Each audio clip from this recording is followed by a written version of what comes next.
Alexander was a very well-known breeder of Irish sport horses, and I think one of her horses won like the world champion, and at the end of that she said, I am ready to do something different. She actually took several trips to Scotland and Shetlands to see if there was a match between the Shetland pony and the program that she wanted to run.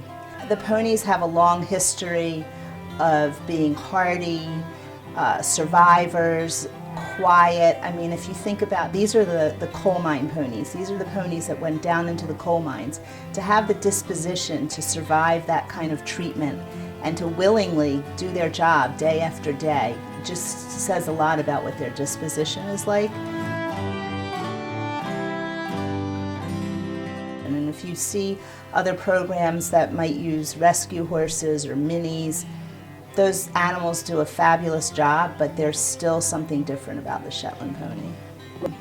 If you look into their eyes, they're just very aware of what they're doing. I've seen ponies without even doing anything where you've walked them up and they've waited patiently for someone to, in a wheelchair, to kind of give their okay, and then the person they'll feel like the person's comfortable with them and just walk over and put their head on the person's lap.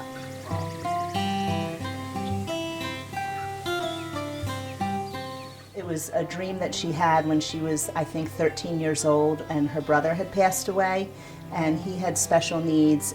He had a harness that he used to walk around with that he called Katie, and he always talked about this little Katie pony that he had. And when he passed away, she just drew a picture of a little pony standing under a tree with a child, and she said, one day I want to have ponies for children like my brother. And gosh, I don't know, probably 30 years later, 40 years later, this was her dream. When she started the program, there was nothing at all like it out there. I mean, there was therapeutic riding, and that was it. There wasn't anything for like the interaction between a child and a horse in this way, like eye-to-eye interaction. Situations where children have come out here, and we never ask what is your special need. Like sometimes people will call and say, how do I qualify? We believe that really everyone has special needs, and there's a child in all of us, so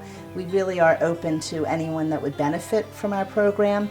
But the children that have come out without me knowing what their situation is, I've had children standing at the fence chatting with the pony, and the mom turn around crying because the child actually never spoke, you know, and they're just standing there talking to the pony. We've had situations of children that have been abused, that are really shy, spend time with the ponies and just become comfortable and chatty and interact with everyone around them when they're around the ponies.